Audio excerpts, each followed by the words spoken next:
guardando el corazón del desaliento, nuestro noveno tema de nuestra serie Reconstruyendo el Templo. ¿Por qué le pusimos ese nombre? Y este solamente es la primera parte, el domingo terminaremos la segunda parte. Porque cuando reconstruimos el templo del Señor se ve bien, la decisión es buena y empezamos la reconstrucción del templo del Espíritu Santo, pero somos de carne y hueso. Este es el noveno mensaje, ya son 9 semanas. ¿Cuántas cosas le ha ocurrido a usted en las 8 semanas pasadas? Y le aseguro que han sido muchas cosas probablemente desalentadoras. Y en los momentos de crisis o desaliento en las últimas 8 semanas, ¿usted se acordó del mensaje número 1? ¿Se acordó del mensaje número 2? ¿Se acordó del mensaje número 3? Le aseguro que su mente estaba en blanco, estaba usted en la crisis, estaba en el sufrimiento, estaba en el dolor, estaba usted en el desaliento. Porque todas esas cosas nos desaniman, nos desalientan. Insisto, somos de carne y hueso. Obviamente, pero eso no justifica el hecho de alejarnos de Dios. Una cosa es pasar por la experiencia del desaliento y enfrentarla bíblica y correctamente, y otra cosa es apartarnos del Señor, que ese desaliento me aparte de Dios mismo. Ya ese es otro tema.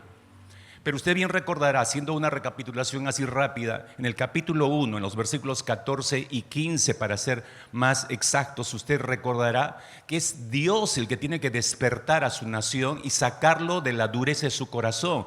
Es Dios quien cambia la actitud de esta nación, es Dios quien los saca de ese cuadro de egoísmo en el cual estaban abismados por completo y hasta el cuello 7 años preocupados en sus propias vidas y ni bola a la casa del Señor ni a Dios mismo. Pero sí con ritos de sacrificios, eso es lo interesante, ¿no?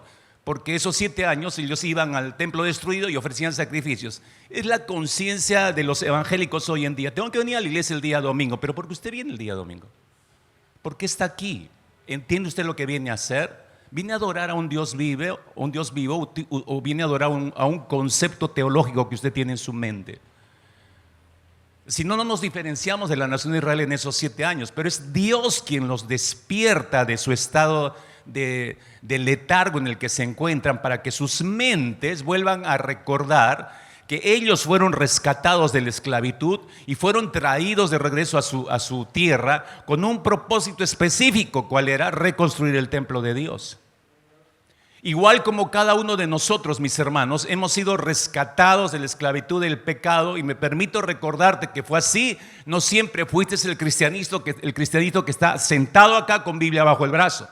Eras terrible, tu vida estaba alejado del Señor, eras enemigo de Dios. Y algunos ni siquiera se podían tolerar a sí mismos. De todo eso nos sacó el Señor. Nos libró de la esclavitud del pecado con un propósito específico. No solo te libró, hay un propósito detrás de esa salvación. El apóstol Pedro, lo expresa de una manera muy clarísima cuando dice ahí en 1 de Pedro, capítulo 2, versículo 9: mas vosotros sois linaje escogido, real sacerdocio, nación santa, pueblo adquirido por Dios. ¿Para qué? Ahí anuncia el propósito: para que anunciéis las virtudes de aquel que os llamó de las tinieblas hacia su luz admirable. Hay un propósito en la salvación del Señor. Él no nos libera así como así y nos deja abandonados. Hay un propósito detrás de esa salvación. O en términos del apóstol Pablo, en su carta a los Romanos, capítulo 6, versos 17 y 18, pero gracias a Dios, dice que aunque erais esclavos del pecado, habéis obedecido de corazón a aquella forma de doctrina a la cual fuisteis entregados, y libertados del pecado, vinisteis a ser siervos de la justicia. Eso es otra vida totalmente, pero hay un propósito de vida. ¿Cuál es el propósito de vida? Vivir de manera justa. Pero lo que nos llama poderosamente la atención es la rapidez, y eso muestra la naturaleza perversa de nuestra naturaleza pecadora, la rapidez con la que nos podemos alejar del Señor a pesar de haber sido despertados por el Señor. Por eso insisto, vamos en la 9ª semana de esta serie. ¿Qué le ha ocurrido en 8 semanas? Es como, espero que no, pero algunos probablemente están en este domingo como empezando de cero. En vez de haber avanzado 8 semanas, otras están empezando de cero en la mesa del Señor. Desperdiciaste 8 semanas de tu vida por no aplicar, por no ser generoso en la aplicación de la palabra, por no ser diligente en la aplicación de la palabra. Dejaste de decir la primera, la segunda, la tercera, vinieron crisis, vinieron problemas, la cuarta y la quinta y otras crisis y desaliento y del desánimo, y quedó borrado todo eso en su mente. Existe la posibilidad de que eso ocurra en la mente de más de uno en este lugar. Pero nos llama la atención, decía yo, y nos muestra este libro de Ageo, la rapidez con la que decae nuestro gozo, a pesar que podemos así, haber sido despertados por el Señor, de tener un domingo glorioso en la mesa del Señor, cantarle de todo corazón, percibir que Dios me ha perdonado, me ha limpiado, y en las siguientes horas perder ese gozo. Fíjese, dice Ageo, capítulo 1, versículo 15, que así termina ese capítulo, que en el día 24 del mes sexto, las fechas son importantes, dése cuenta, día 24 del mes sexto, es decir, casi finalizando el mes, en el segundo año del rey Darío, inician el trabajo de reconstrucción muy animados, despertados por el Señor. Pero ahora lee usted el capítulo 2, versículo 1, así empieza el capítulo. En el mes séptimo, a los 21 días del mes, vino palabra de Jehová por medio del profeta Ageo diciendo, es decir, apenas ha corrido ni siquiera un mes, ni siquiera un mes de que el Señor los despertó de su encefalitis letárgica de 7 años, y un mes después aquí está ocurriendo algo, vamos a descubrir qué. Es decir, en menos de un mes, Dios tiene que volver a enviar un mensaje a Zorobabel, la autoridad política, tiene que volver a enviar un mensaje al sumo sacerdote Josué, y el mensaje también es para el resto del pueblo. ¿Por qué envía ese mensaje a Dios? ¿Qué es lo que Dios ve en el corazón y en la mente de todos ellos que vuelve a poner en riesgo la reconstrucción del templo de Dios? Porque Dios siempre se adelanta a nuestros tiempos, porque Él ve nuestro corazón. ¿Qué es lo que Dios vio? Me adelanto, lo que Dios vio y que podría estropear el trabajo de reconstrucción, está pensando Dios, es el desaliento. No hay peor enemigo para nosotros los creyentes que el desánimo, que el desaliento, mis hermanos. Y yo no sé cuántos hayan llegado en esta mañana desanimados, realmente desalentados. Quizás hasta yo diría, no, ni siquiera necesito que me digan algo porque en las caras se les ve.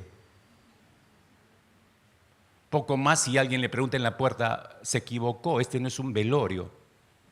Porque le vio la cara de que viene así arrastrando, entrando a la iglesia, ¿no?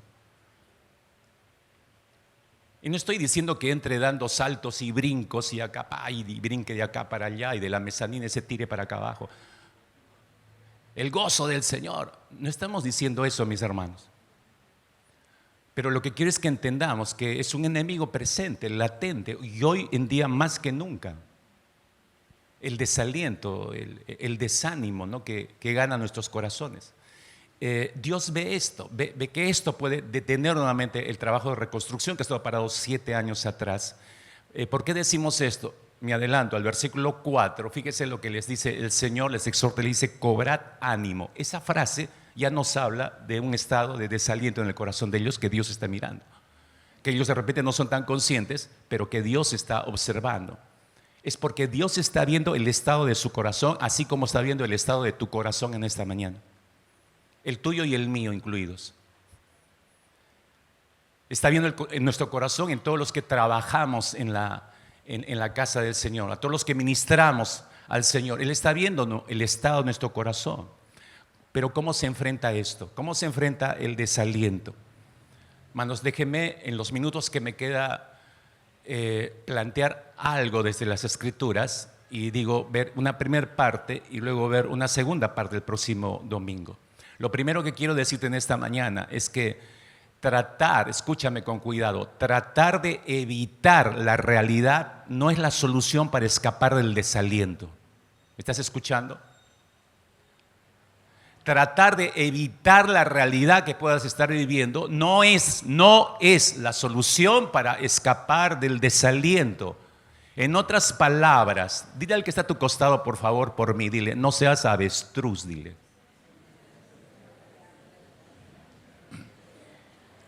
En la mente del avestruz, tú sabes, va al agujero, mete la cabeza y cree que desapareció. Tremendo animal, ¿cómo va a desaparecer, no? Pero así solemos ser nosotros. No metas la cabeza en la tierra pretendiendo hacer desaparecer con eso el desaliento en tu vida. Fíjate, Regreso al capítulo 2, versículo 1, dice: en el mes séptimo, las fechas son sumamente importantes. En el mes séptimo, los 21 días del mes, vino palabra de Jehová por medio del profeta Ageo diciendo: habla ahora a Zorobabel, hijo de Salatiel, gobernador de Judá, y Josué, hijo de Josadac, sumo sacerdote, y al resto del pueblo diciendo: ¿quién ha quedado entre vosotros que haya visto esta casa en su gloria primera? Recuerden que este es el segundo templo que se está intentando levantar. El primero fue construido por Salomón. ¿Y cómo la veis ahora? No es ella como nada la que están reconstruyendo ellos. No es ella como nada delante de vuestros ojos. Las fechas son importantes, decía. Fíjese, en el versículo 1 es importante esa fecha. ¿Por qué, hermanos? Permítame un paréntesis así rapidísimo. Porque en el calendario hebreo, el séptimo mes es el mes con más festividades en el calendario hebreo. Y por lo tanto, por la cantidad de actividades que hay en el séptimo mes del calendario hebreo, entonces hay poca actividad laboral. Es decir, no se trabaja. ¿Por qué? Porque en cada fiesta hay que detenerse, porque hay que guardar ese día. Entonces hay poca actividad laboral. Tenemos que entender el contexto donde está ocurriendo todo esto. Entonces, por ejemplo, al inicio del mes séptimo se celebraba la famosa fiesta de las trompetas. Unos días después se celebraba el día de la expiación, o el famoso día de Yom Kippur. 5 días más tarde se celebraba la fiesta de los tabernáculos. En esa fiesta de los tabernáculos, desde el día 15, en ese séptimo mes, desde el día 15 hasta el día 22, los israelitas salían de sus casas, levantaban una enramada como una cabaña y vivían todos esos días en esa cabaña, con toda su familia. ¿Por qué? Para recordar cómo Dios los había sostenido los 40 años en el desierto después de que los sacó de la esclavitud en Egipto. Entonces, en cada día de estas fiestas, decía yo, había que guardar día de reposo, de tal manera que venía fiesta tras fiesta. En este séptimo mes venía fiesta tras fiesta y no se podía trabajar. Es esa la razón por la cual la reconstrucción del templo estaba siendo detenida. Pero esta fecha del versículo 1 también es importantísima, porque según Primera de Reyes, capítulo 8, versículo 2, nos muestra que fue el séptimo mes en que el hijo de David, el rey Salomón, cuando subió el reinado y terminó la reconstrucción del primer templo, del majestuoso templo que mandó a construir para el Señor, esa misma fecha, en el séptimo mes, inauguraron el templo para el Señor. Y la gloria del Señor vino sobre ese templo. Así que las fechas son muy importantes en la memoria de los israelitas, y es probable que ellos por esta razón se sintieran nostálgicos y frustrados al mismo tiempo. Las dos emociones en su alma cruzándose, nostalgia y frustración. No habían podido adelantar, por un lado, todo el trabajo, toda la reconstrucción del templo que ellos hubieran querido, pero a ello se sumaba el dolor del recuerdo del primer templo construido por Salomón. Entonces eso era difícil realmente, mis hermanos, difícil de sobrellevar en el alma. Y aquí creo, mis hermanos, que debemos detenernos un momento para meditar cuidadosamente en la experiencia de la nostalgia. Cuidado con la nostalgia, hermanos. De verdad, cuidado con la nostalgia en nuestras almas, porque puede ser muy peligrosa para nuestras mentes y corazones, muy peligrosa para nuestras almas. Hay personas que viven ancladas en la historia pasada de la iglesia. Entonces dicen nostálgicamente: ¿cómo me hubiera gustado vivir en el tiempo de la iglesia primitiva? Y en realidad no saben lo que dicen, porque esa iglesia no era perfecta, hermanos. Tenía miles de errores. Y cometieron cientos de errores. Otros dicen: ¿cómo me gustaría vivir en el tiempo de Charles Spurgeon? ¿Cómo me gustaría haber asistido a la iglesia de A.W. Tozer? Y nos viajamos así en la mente, nostálgicamente, creyendo nosotros que esas épocas, esos tiempos eran mejores que los que estamos viviendo. Y nosotros, cada uno de nosotros, no hemos sido ajenos a esa experiencia de la nostalgia. Antes de la pandemia, hermanos, díganme si todos no hemos sido víctimas de la nostalgia. ¿Cuándo volveré a salir? como yo escuché casi como al medio año del encierro, ¿no? Sacando a pasear a mi mascota. Yo vivo en un barrio cerrado, ¿no? Entonces son callecitas y entonces uno escucha y ve todo allí. Y recuerdo que en una de esas callecitas caminando, todo en silencio, de pronto un adolescente sacó la cabeza por la ventana de su segundo piso y así de voz en cuello gritaba: quiero salir, quiero salir. Yo digo, ¿qué estaba pensando? ¿Qué momento nostálgico tuvo ese adolescente? Amigos seguramente, ¿no? Todas las mataperradas que hacen los adolescentes sin Cristo. Estaba encerrado como león enjaulado, entonces no tenía la oportunidad de experimentar todo eso. Todos hemos pasado por esa experiencia.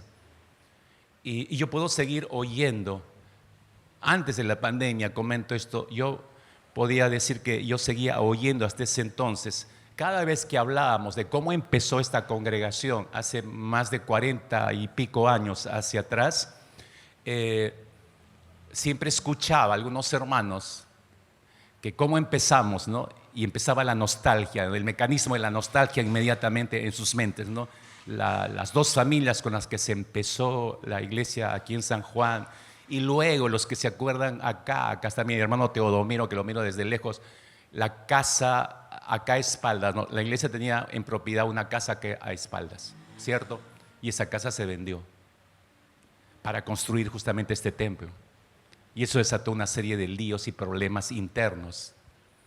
Pero la nostalgia de que ese tiempo y en la mente muchos recuerdan aquellos años cuando se inició la construcción de este templo, el fervor que había, no solo para las ofrendas, sino para el compromiso, para ayudar en la estructura, en la construcción del templo, la esperanza que había, el recuerdo de muchos de sus grupos homogéneos de esos tiempos, las personas con las que se reunían para orar, los momentos de coinonía que compartían con mucha nostalgia.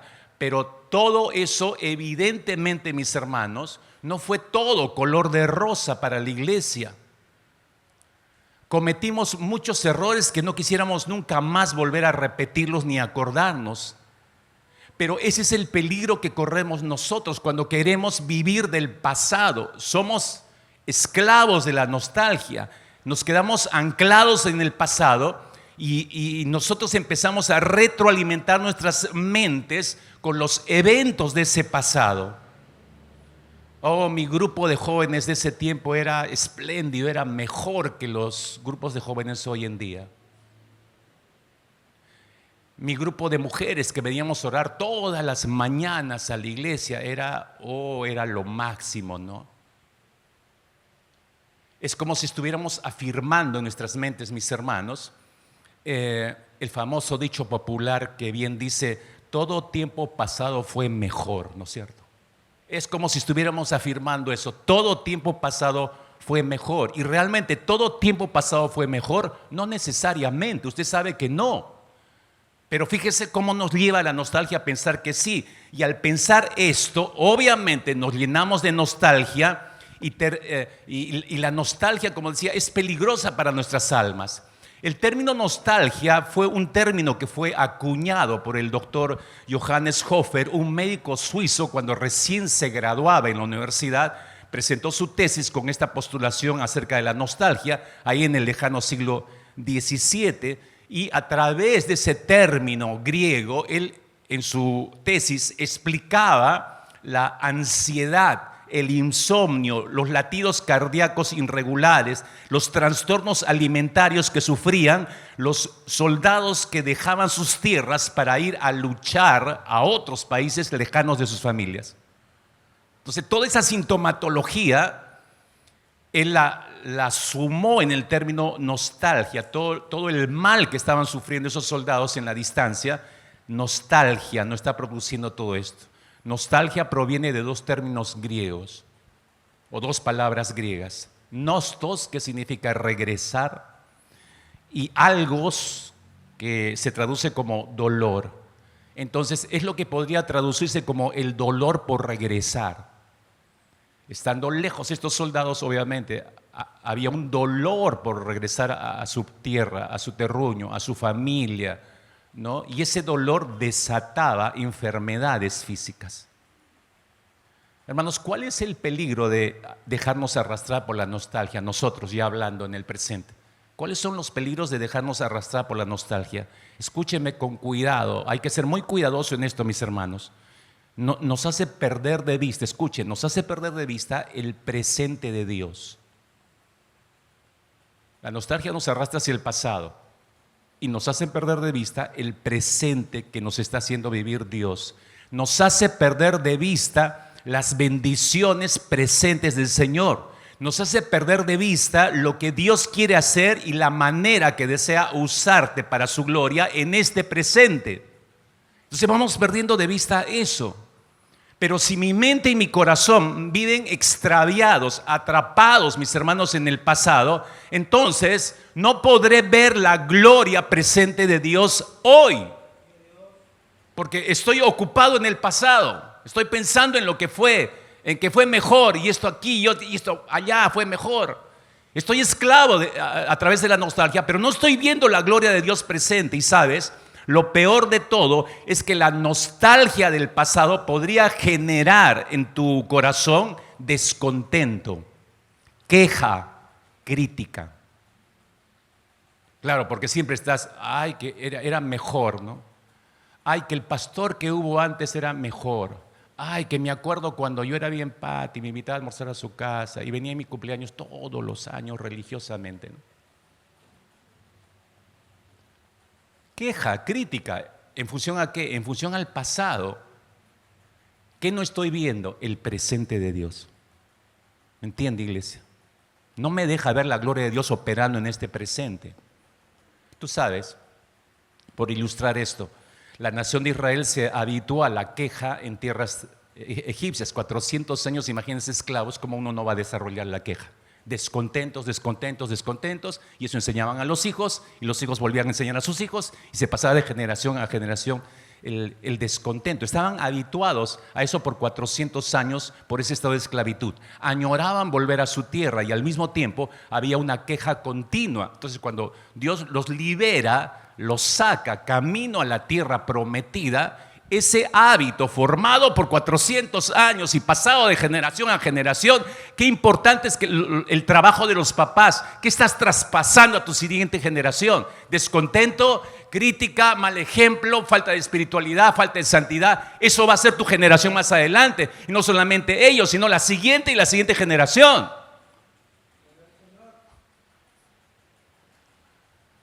Y ahí están en el desierto, mis hermanos. 10 plagas, mar abierto. Eso es espectacular para, este Dios es un Padre poderoso, ¿no? Nos está conduciendo a una tierra que fluye leche y miel, y eso es maravilloso. Eso debería animar su corazón, pero no, la nostalgia del pasado. Lee conmigo Números capítulo 11 para que veas lo agudo de este problema. Números 11, verso 4 adelante. Dice, y la gente extranjera que se mezcló con ellos, los de Israel, tuvo un vivo deseo, y los hijos de Israel también volvieron a llorar y dijeron, ¿quién nos diera a comer carne? Nos acordamos del pescado que comíamos en Egipto de balde, de los pepinos, de los melones, los puerros, las cebollas, los ajos, el pollito a la brasa, la carapulcra, el arroz con pollo, y el ceviche.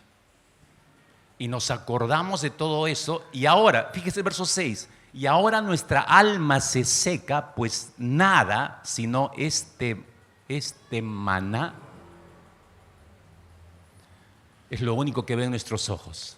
Y se refieren al pan que Dios les mandaba diariamente. Ni siquiera tenían que trabajar gratis. Los padres no eran, oye, anda, compra 2 soles de pan. No, solo salía de la tienda y recogía el pan. Y listo. Ahora, wow, dese cuenta, por favor, analicemos un momento lo que está diciendo este pueblo, este asunto. Porque recordemos, ¿por qué están en el desierto, mis hermanos? Porque esto ocurre en el desierto. Salidos de Egipto, ¿por qué están en el desierto? Porque Dios los ha libertado de la esclavitud. 400 años esclavos, Dios los ha libertado. ¿Y que no deberían estar felices y gozosos de que ya son libres? No, están en la queja, están en el reclamo, están en la nostalgia. ¿No se han dado cuenta que Dios los ha sacado y los ha metido en el desierto y los está reeducando en su carácter?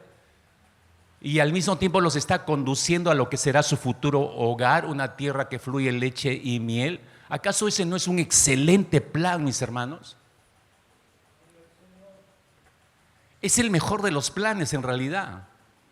Pero esa actitud de ellos, ¿acaso no revela no solo su carácter de ellos, sino no revela lo que está ocurriendo y lo que está haciendo Dios? ¿Acaso no revela el carácter de Dios para con su pueblo? ¿Acaso este pueblo no se da cuenta que este es un gran padre, amoroso, proveedor, protector? ¿No se percatan que así es el Señor? ¿No pueden ver esto? Hermanos, no lo ven. No lo están viendo por ningún lado. ¿Por qué? Porque la nostalgia por su vida pasada los ha enceguecido. Así como la nostalgia por la vida pasada puede ya haberte enceguecido a ti. Es en la misma medida. Observe qué tan ciegos estaban. Fíjese en el versículo 6. Dice, y ahora, sigo en Números 11, ahora nuestra alma se seca, pues nada, sino este maná ven nuestros ojos. Es decir, solamente vemos maná, maná, maná, maná, maná. Estamos podridos de solamente ver maná, maná, maná, maná. ¿Qué están diciendo, hermanos? No están, escúchame, no están conformes con lo que Dios les está dando. Peligrosamente no están conformes con lo que Dios les está dando. Como probablemente tú no estás conforme con la vida que Dios te está dando. Y por eso hay queja, y por eso siempre hay algún reclamo, y por eso hay alguna observación. Y fíjate, por favor, porque cuando ellos expresan esto, están mostrando su molestia, evidentemente, porque no están valorando un milagro de Dios. A ver, sal mañana y que te ahorres todo este año nada más. Te ahorres de comprar pan. Nunca más vas a gastar en pan. Todos los días en el patio de tu casa va a llover el mismo maná que hizo llover Dios al pueblo de Israel. Llueve en el patio de tu casa todos los días. Y si lees la descripción, dice que el sabor era como hojuelas con miel. O sea, no era cualquier cosa. No era algo insípido, algo que, y esto que, bueno, pues ya habrá que comerlo, no queda otra, ¿no? No, era un sabor exquisito, ¿no? Alguien me decía, creo que se parece al 1000 hojas, pastor. Le digo que tú has estado en ese tiempo, wow. No sé, es solo la descripción que tenemos por la Escritura. El sabor era como hojuelas con miel. Entonces, Dios se preocupó en darles algo bueno en realidad, pero ellos no están valorando ese milagro. Hermanos, hemos perdido de vista hace mucho tiempo los milagros que recibimos todos los días. Yo adrede, intencionalmente, muchas veces llegamos acá los domingos y te digo, piensa en el milagro de la vida. Estás acá porque sigues vivo, ese es un milagro. ¿Te has dado cuenta que estás vivo por un milagro de Dios? ¿Te has dado cuenta que tus hijos están bien por un milagro de Dios? ¿Te has dado cuenta que tienes pan todos los días en tu casa por un milagro de Dios? Todos los días Dios hace llover maná sobre tu casa. Dime que no. Pero tú lo has olvidado. Porque la nostalgia te tiene esclavo del pasado. Ay, otra vez volvió a subir el pan. Voy a hacerme cachangas nomás a partir de mañana. Y empiezas a planificar otras cosas. Pero es con queja. Es bueno, subió, está bien pues, ¿no? Pero tengo un padre que no me deja desamparado. Proveerás de alguna manera, Señor. Te creo, ¿no? Porque no hay justo desamparado. Ellos no están valorando, escúchame, no están valorando la pedagogía del Señor. No se están dando cuenta que Dios está usando el desierto como una gran aula para reeducar el carácter de ellos. ¿No ven la inmensa bendición de que Dios es el catedrático principal en esa aula? Que es Dios mismo quien les está enseñando a ser mejores. Pero están descontentos de que Dios sea su maestro, así como tú o yo podemos estar descontentos de que sea el Señor nuestro maestro, porque no nos gusta lo que nos está enseñando. Porque ¿qué está haciendo Dios? Está trabajando en nuestro carácter. Y cuando Dios trabaja en nuestro carácter, aprieta, desmenuza, puede quebrar todo el vaso sin pedirte permiso para volver a levantarlo. ¿Y qué le va a decir el vaso al alfarero?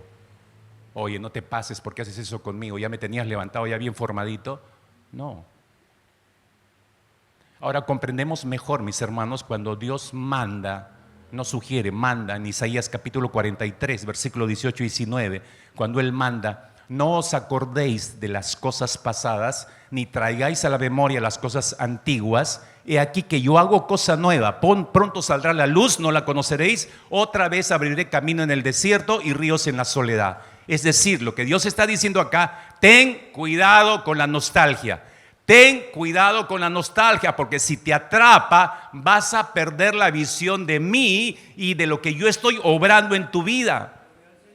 Por eso, si te percatas del mandato, no solamente Él está mandando que no nos provoquemos, no traigamos los recuerdos, ni los recibamos cuando no los hemos provocado, pero que vienen a nuestra mente. Ni uno ni lo otro, dice, deben arrastrarte a la nostalgia, sino, fíjate, ¿dónde los enfoca? Versículo 19.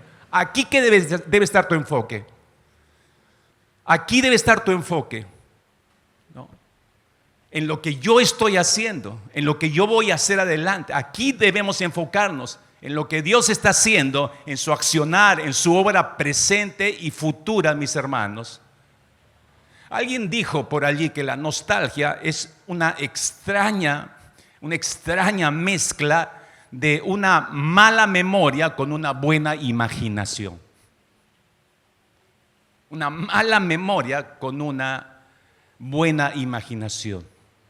Y es que, mis hermanos, nosotros tenemos la tendencia a distorsionar nuestros recuerdos del pasado. Es una tendencia nuestra que tenemos que ser conscientes. Distorsionamos los recuerdos del pasado, y cuando la nostalgia nos atrapa, produce en nosotros un desencanto de nuestro presente por eso. Y por eso no estoy contento con mi presente, y esa sensación tiende a paralizarnos. No hago nada. Ese era el riesgo que estaba corriendo la nación de Israel en la reconstrucción del templo. Hermanos míos, por favor, anota bien esto en tu mente y corazón. Nosotros necesitamos entender que el pasado, hermano, hermana, el pasado es pasado. Eso me suena a canción de José y José, pastor. No, el pasado es pasado. Necesitamos comprender que nunca más, hermanos, escuche y comprendamos, nunca más regresaremos a ese pasado. Por más loable, bonito, bueno que haya sido, hermano, hermana, termina de entender, nunca regresarás a ese pasado. Vive el presente en que el Señor te ha colocado. Mira la gloria presente de Dios ahora. Mira lo que Dios está haciendo ahora. Involúcrate en la gloria de Dios en el presente, en lo que está haciendo Dios ahora. No haces nada, absolutamente no haces nada, y tienes justificaciones porque vives anclado en el pasado. Ese es el problema. Dios quiere sacarte de ese lugar. El pasado es el pasado. Estos israelitas se dejaron atrapar por la nostalgia de un pasado muy glorioso. Obviamente estaban sumamente desalentados, diciéndose a sí mismos mientras intentaban reconstruir ese segundo templo: nunca lo lograremos, nunca lo lograremos. ¿Por qué? Porque están pensando en el primer templo de Salomón. Están comparando lo que están haciendo con el primer templo de Salomón. Y ese templo que estaban construyendo, hermanos míos, si pisamos tierra firme y vemos el pasaje y aceptamos ciertas realidades, nos daremos cuenta que ese templo, ese segundo templo, hermanos, jamás sería igual al de Salomón. Jamás sería igual al de Salomón. De hecho, que en el templo que construyó Salomón, como decíamos hace unos instantes atrás, cuando lo inaugura, el Shekinah, la gloria de Dios, descendió sobre ese templo.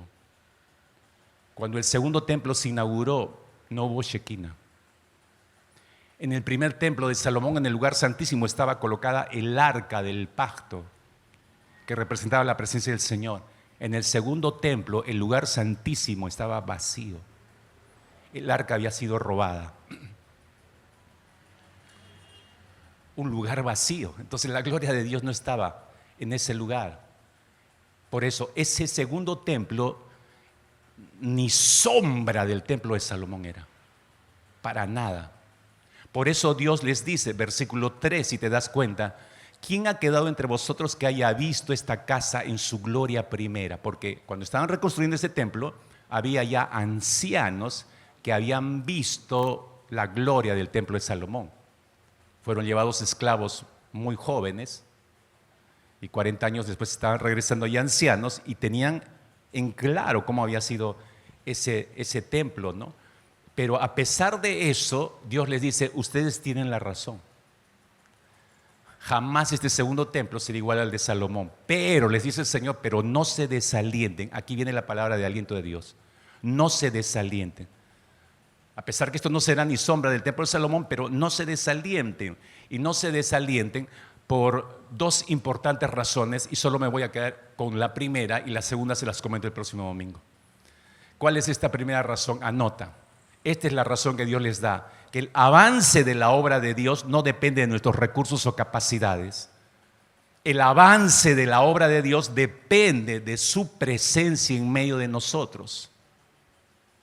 El avance de la obra de Dios no depende, hermanos, de nuestros recursos o capacidades. El avance de la obra de Dios depende de la presencia de Dios en medio de nosotros. El asunto aquí, mis hermanos, no es la grandeza del edificio, no es la grandeza del templo. El asunto aquí es la presencia de Dios.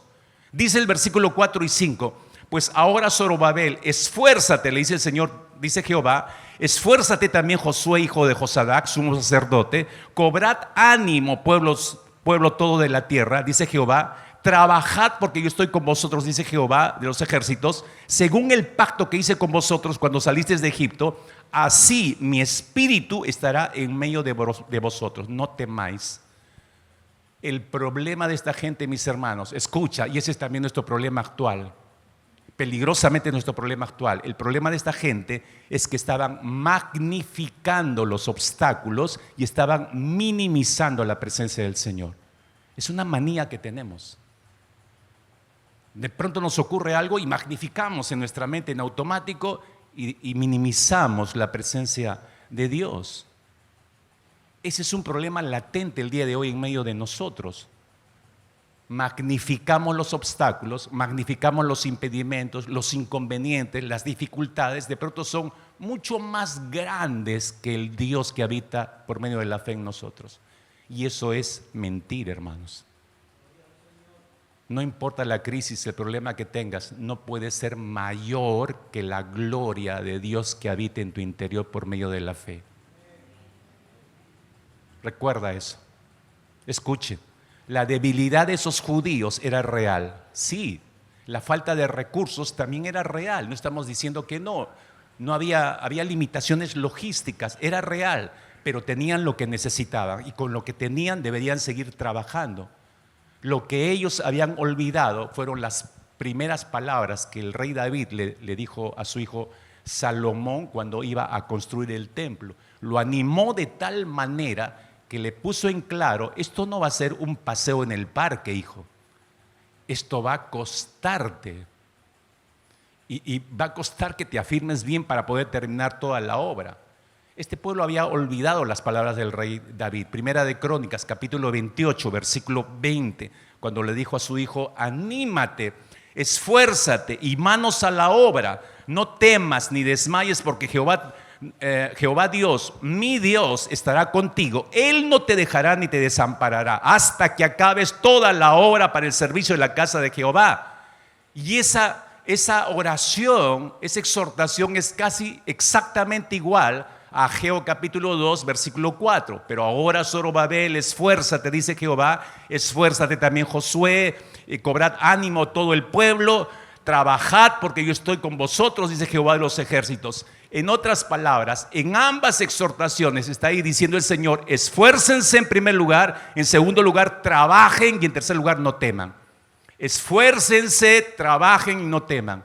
Esfuércense, trabajen y no teman. En otras palabras, no te quedes allí sentado o sentada esperando que vengan tiempos mejores. No, está mal. tomen la determinación de hacer lo que deben hacer ahora. ¿Saben por qué deben hacerlo? Dice el Señor. ¿Saben por qué? ¿Qué es lo que les debe motivar a hacerlo? Las promesas de Dios. Y mira qué tal promesa, versículo 4. Cobrad ánimo, les dice el Señor, pueblo todo de la tierra. Dice Jehová, trabajad, porque yo estoy con vosotros, dice Jehová de los ejércitos. ¿Qué me debe motivar? Aun cuando venga el desaliento, la promesa del Señor. Él está conmigo. Yo estoy con vosotros, dice Jehová de los ejércitos. Hermanos míos, el cobrar ánimo no es un asunto de respirar profundo, un momento, ya, calma, ¿no? Respirar profundo, contar hasta 10 y convencerte a ti mismo o a ti misma de que lo que vamos a hacer a continuación, después de respirar y contar hasta 10, nos va a salir bien. Convencerme de que me va a ir bien. Eso es humanismo, hermanos. Es puro humanismo. No. El cobrar ánimo tiene un fundamento muy sólido.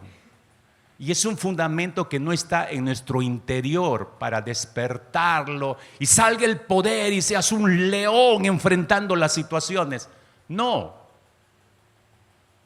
Cobrar ánimo tiene un fundamento muy sólido que se encuentra fuera de nosotros. Ese fundamento es la confianza. Escucha, es la confianza en el que prometió que estará con nosotros.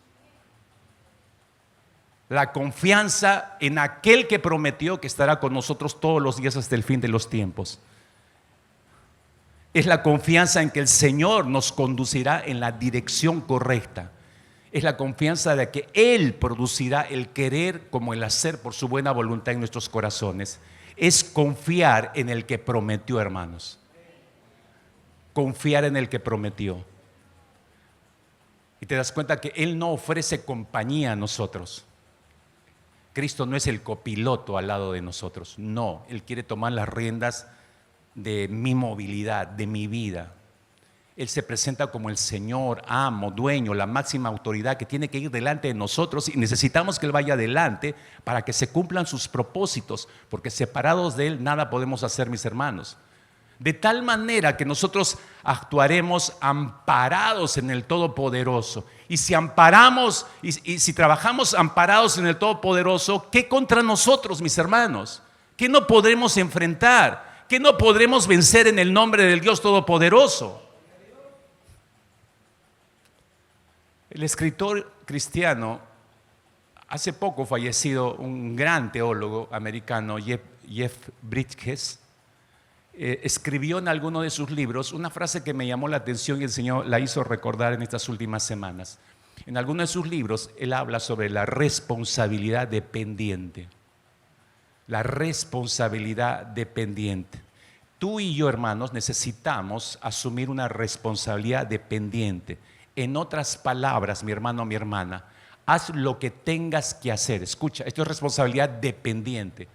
Haz lo que tengas que hacer. No rehuyas a tu responsabilidad, pero no cometas el error de hacerlo en tus propias fuerzas. Todos somos responsables en la obra del Señor y debes esforzarte por llevar adelante esa responsabilidad, pero no cometas el error de hacerlo en tus propias fuerzas. Más bien, como dice el salmista, Salmo 37, versículo 5, encomienda al Señor tu camino, confía en Él y Él hará, Él actuará. ¿Por qué crees que esté ese salmo ahí? O como dice Salomón, Proverbios capítulo 3, versículo 5, confía en las fuerzas del Señor con todo tu corazón, no te apoyes en tu propio entendimiento, en tu propia fuerza. No, dice, no te apoyes, no confíes. Y regresando a Ageo, si te das cuenta en el versículo 5, Ageo 2:5, según el pacto que hice con vosotros, les está diciendo el Señor, cuando saliste de Egipto, así mi espíritu estará en medio de vosotros, no temáis. Qué manera de animarnos, hermanos. La seguridad del que va a estar con nosotros siempre y todos los días, eso me impulsa a esforzarme, es mi responsabilidad. Eso me impulsa a trabajar bien en la obra del Señor. Eso me impulsa en mi responsabilidad. No es asunto que no tengo trabajo, no, que me quedé sin ganas, me quedé sin fuerzas y por eso no cumplí mi responsabilidad ante el Señor. No. No. Esfuércense, dice el Señor, trabajen, trabajen, trabajen. Su presencia, hermanos, según este versículo, su presencia, su espíritu nos guía hacia toda la verdad. Nos muestra la perfecta voluntad del Señor, nos redarguye del pecado. Es el poder para predicar el evangelio, nos anima. Esa es labor del Espíritu Santo. Todo eso es el Espíritu Santo, pero nosotros debemos esforzarnos, trabajar, trabajar, trabajar. La injerencia, el trabajo del Espíritu Santo no anula nuestra responsabilidad. No la anula, hermanos. Perfectamente van compaginadas ambas. Repito, qué manera de animarnos del Señor. Qué manera de animarnos. Mi espíritu estará con ustedes, dice el Señor. Mi espíritu estará con ustedes. Hermanos, la presencia del Señor es el remedio a nuestro desaliento. Esa promesa de que va a estar el Señor nos garantiza que toda obra, todo servicio que hagamos y que nos esforcemos en cumplir para el Señor, siempre va a dar a luz la voluntad de Dios y va a producir frutos para la eternidad. Siempre, hermanos. Pero tienes que esforzarte, tienes que trabajar para eso. Es como dijo Zacarías, ¿no? Este texto conocidísimo de Zacarías 4:6, no es con ejército ni con fuerza, sino con ¿qué dice el Señor? Con mi espíritu, dice el Señor. Nuestro mayor esfuerzo y trabajo, mis hermanos, en la obra del Señor lo antecede el cobrar ánimo. ¿Te has fijado en lo que dice el versículo 4? Cobrad ánimo, pueblo todo de la tierra, dice Jehová, y trabajad. Primero hay que cobrar ánimo para trabajar. Ese es el orden que está estableciendo el Señor. Es decir, trabajar bien y para dar fruto que glorifique al Señor. Para hacer eso, para trabajar de esa manera, primero tengo que cobrar ánimo. ¿Dónde cobro ánimo? Y esa palabra es interesante. Cobrar viene del hebreo hazak y se traduce como agarrarse, ceñirse fuertemente, asirse a algo, fortalecerse, hacerse fuerte. Dios le está mostrando a su pueblo a quién deben agarrar, en otras palabras, de quién deben agarrarse fuertemente para ser fortalecidos, para hacerse fuertes y continuar con lo que se les ha encomendado. Deben agarrarse, evidentemente, obviamente por el pasaje del Señor, y deben agarrarse su palabra. Allí van a hallar fuerza y ánimo nuevamente. Así que mi hermano, mi hermana, si usted llegó desalentado, desanimado esta mañana, anímese, agárrese fuerte del Señor, cobre ánimo, cobre ánimo, agárrese del Señor, agárrese de toda la palabra del Señor y créale al fin y al cabo al Señor. Mire qué formas de animar tiene el Señor, porque acá algunos, porque no ven resultados, se sienten inútiles en la obra del Señor. Y la verdad, mis hermanos, es que somos inútiles. Lo que dijo el Señor Jesucristo, ¿no? Cuando termines todo lo que se te ha mandado hacer, lo que tienes que decir es: siervos inútiles somos, hemos hecho solo lo que debíamos hacer. Estás en un ministerio, oras, estás estudiando, estás en el seminario bíblico, estás con 2, 3 cargos en la congregación. Bien, ¿qué demás haces de eso? Solo lo que tienes que hacer. ¿Qué cosa eres? Dile al que está a tu costado: siervo inútil. Eso es lo que somos simplemente, porque estamos haciendo lo que Dios nos ha dicho que tenemos que hacer. ¿Dónde está lo extraño? ¿Dónde está lo raro allí? Pero lo que hacemos es en las fuerzas de Él, obviamente. Si no, no habría fruto. Me encanta, quiero terminar con este versículo, Isaías capítulo 41, verso 14, me hizo pensar mucho esto. El Señor en este asunto de que seguimos siendo siervos inútiles para Dios, porque podemos entender mucho mejor de quién vienen las fuerzas. Las fuerzas vienen del Señor, no de nosotros. Y esta es una frase de ánimo a la nación de Israel, y es una frase de ánimo con la que quiero animarte a ti en esta mañana. Le dice: no temas, gusano de Jacob. Me está ofendiendo, pastor, por favor. ¿Cómo va a decir gusano esta mañana? No temas, gusano de Jacob, oh vosotros los pocos de Israel. Yo te socorrí, dice Jehová, y tu Redentor, el Santo de Israel. Hermanos, esto es lo que somos. Escúchame bien. Esto es lo que somos y esto es lo que seguiremos siendo. Esta es la verdad, mis hermanos. ¿Cuál es la verdad? Que eres y seguirás siendo un gusano. Y siempre serás un gusano. Todos seguiremos siendo un gusano. Y seguiremos siendo ese gusano débil, pero en nuestra debilidad como gusanos somos fuertes por la gracia de Dios en nosotros. En la gracia de Dios somos entonces gusanos fuertes, porque la gracia del Señor no ha sido vana en nosotros, sino que nos ha llevado a trabajar probablemente más que otros, pero no fuimos nosotros, fue la gracia de Dios a través de nosotros. Somos gusanos y seguiremos siendo gusanos, mis hermanos, pero un gusano en las manos de Dios. Un gusano en la gracia de Dios. Entonces sí somos capaces de hacer proezas. ¿Imagina usted eso, pastor? No. Termina de leer conmigo el texto, versículo. Yo le hice el versículo 14, versículo 15, por eso le dice el Señor: he aquí, yo te he puesto, yo, dice el Señor, las fuerzas de Él, los recursos de Él, todo de Él. Gusano, escúchame, gusano. Gusano, ¿me escuchas? No, dice el Señor a Jacob, ¿no? He aquí, yo te he puesto por trillo nuevo, lleno de dientes. Trillarás montes y los molerás. Eres un gusano débil, pero trillarás montes y los molerás. ¿Con qué fuerzas voy a hacer eso, Señor? Con tus fuerzas, con mis fuerzas, dice el Señor. Y collados tornarás en tamo. ¿Y cómo voy a lograr eso en mi debilidad? Con mis fuerzas. Los aventarás y el viento se los llevará. ¿Cómo voy a lograr eso, Señor, en mi debilidad? No puedo ni siquiera ni arrojar una pequeña piedrecita. Es con mis fuerzas. El huracán los desparramará. Tú, empero, te regocijarás en Jehová. Te gloriarás en el Santo de Israel. ¿Le crees al Señor? Gusano de Jacob, ¿le crees? Oramos. Oramos. Dígale: gracias, Dios, por tu palabra. Gracias por tu ánimo. Dígale al Señor. Hoy yo no puedo poner la oración de gratitud en tu boca. Si el Señor te ha animado en esta mañana, dile: gracias, Dios. Nadie, ninguna persona humana podría animarme como tu palabra me puede animar, Señor. Y tu palabra ha sido poderosa sobre mi corazón.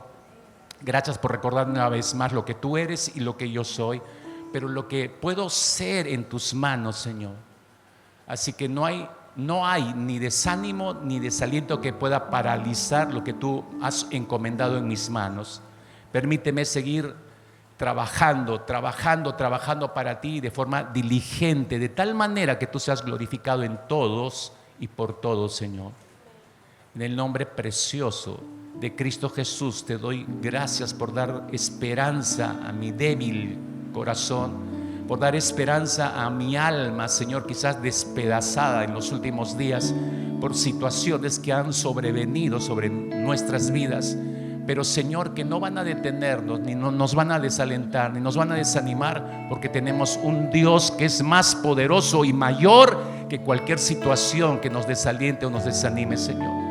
Gracias por tu presencia prometida. Tu Espíritu estará con nosotros, dices, y lo creemos. En el precioso nombre de Cristo Jesús, Señor, que esta semana realmente sea una semana gloriosa para cada uno de nosotros, de saber que tú eres por nosotros, que tu Espíritu va por nosotros, Señor, y que lo que soy es lo que soy en ti, Cristo Jesús, débil pero fuerte en tu gracia, Señor. En tu precioso nombre oramos en esa esperanza. Amén.